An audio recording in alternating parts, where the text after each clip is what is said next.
But you know, gue guyur wine lu ya dari tadi ya hanya it's a doll mulu. It's a baby. dia nggak akan gede loh. Dia akan gede. Dia nggak akan gede. Dia akan gede. Ini boneka. Ini bayi. It's not a baby. It's a baby. It's my baby.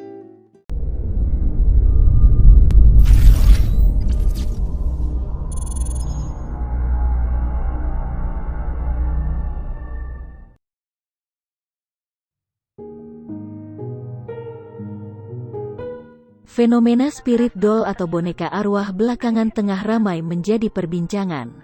Hal ini setelah sejumlah publik figur mengaku merawat spirit doll, layaknya manusia atau anak sendiri. Sebagai informasi, spirit doll adalah boneka yang menyerupai bayi dan diperlakukan layaknya anak dengan diberi makan, berpakaian, dan dirawat setiap hari. Fenomena ini kemudian memicu beragam asumsi mengenai spirit doll. Spirit doll atau boneka arwah menjadi topik yang ramai diperbincangkan warganet di media sosial. Berawal dari salah satu desainer tanah air Ivan Gunawan atau Igun yang mengunggah foto dua spirit doll yang dianggap sebagai anaknya ke Instagram Desember lalu. Igun memperlakukan dua spirit doll-nya layaknya seorang bayi manusia sungguhan. Bahkan ia membuatkan kedua boneka itu akun Instagram pribadi. Karena perilakunya tersebut dinilai tidak biasa dan ganjil, banyak warganet sampai heran dan ikut mengkritik. Di media sosial, boneka arwah atau spirit doll menjadi perbincangan hangat viral. Namun ini bukan hal baru, kata antropolog, mengingat sejak dahulu boneka telah berfungsi sebagai banyak hal, salah satunya sebagai media pelayanan terhadap arwah. Boneka-boneka itu sekilas tampak seperti bayi sungguhan. Pemiliknya pun memperlakukan mereka layaknya anak manusia. Selain diberi nama dan pakaian serupa manusia, boneka-boneka ini juga dikatakan diisi dengan arwah itu sebab mereka dijuluki boneka arwah atau spirit doll.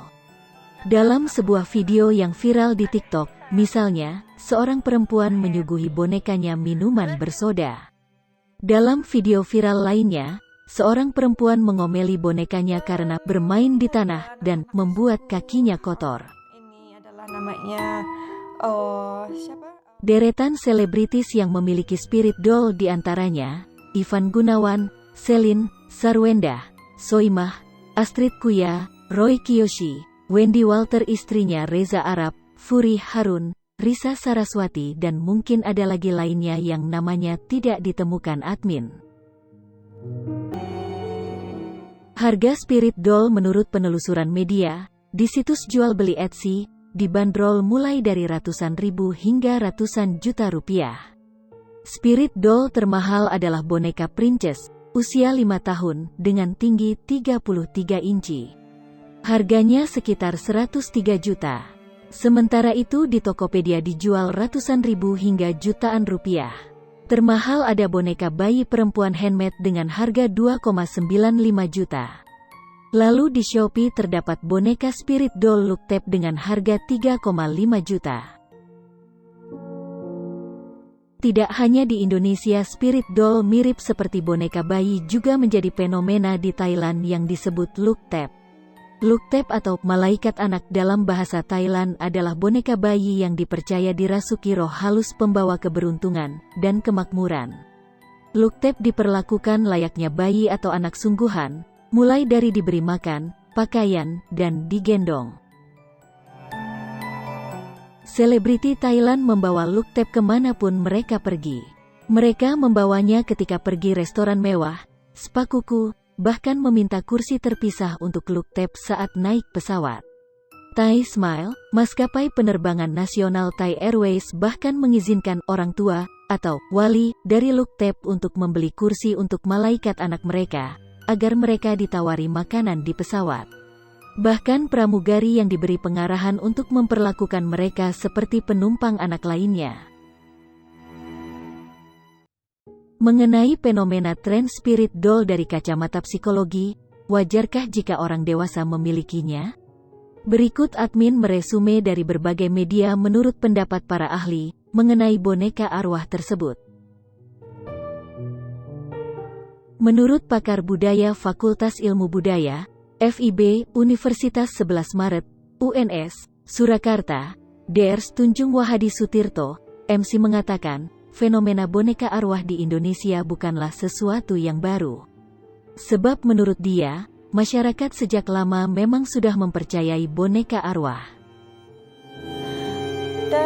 Keberadaan spirit doll dalam mitologi Jawa erat kaitannya dengan perkembangan animisme dan dinamisme.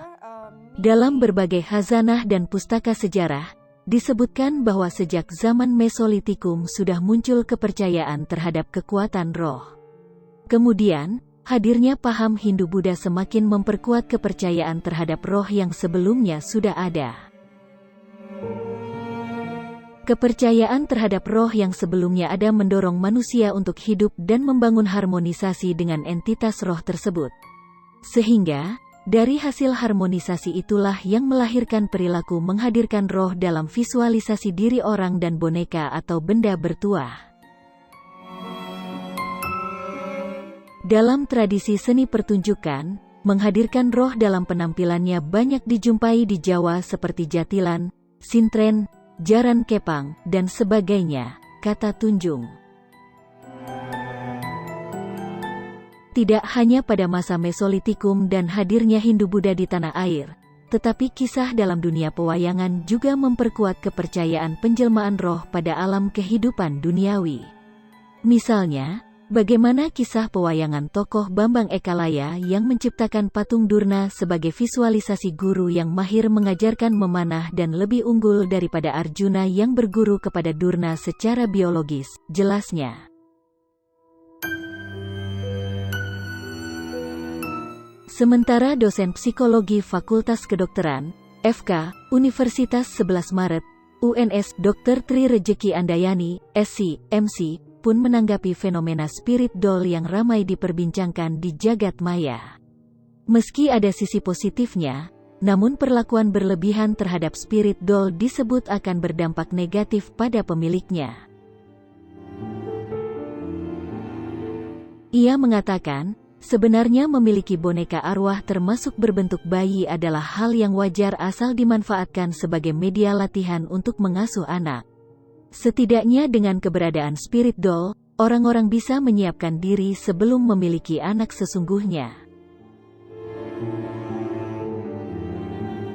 Bagi orang dewasa, memelihara boneka arwah dan merawatnya selayaknya bayi masih wajar.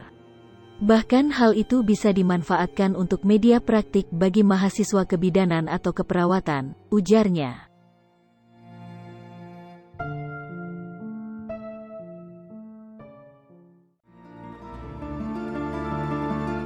Mempercayai adanya unsur kekuatan gaib pada benda bikinan manusia berarti menurunkan nilai kemuliaan manusia karena bertentangan dengan nilai tauhid sebagai asas keimanan kepada Allah yang Maha Esa, kata Fuad Nasar, Sekretaris Dirjen Bimas Islam Kemenak. Untuk mendapatkan ketenangan jiwa, Islam sendiri sebenarnya telah mengajarkan berbagai cara. Di antaranya yakni dengan memperbanyak ibadah, sholat, baca Al-Quran, sedekah, membantu anak yatim, dan lain-lain. Namun, terkadang seorang muslim pun bisa salah referensi. Mereka justru mengikuti cara-cara yang kurang sesuai dengan ajaran Islam. Menengarai persoalan tersebut, Kementerian Agama Republik Indonesia dalam rilis terbaru yang diterbitkan di situsnya, menyatakan tren ini bertentangan dengan nilai tauhid dan menurunkan nilai kemanusiaan.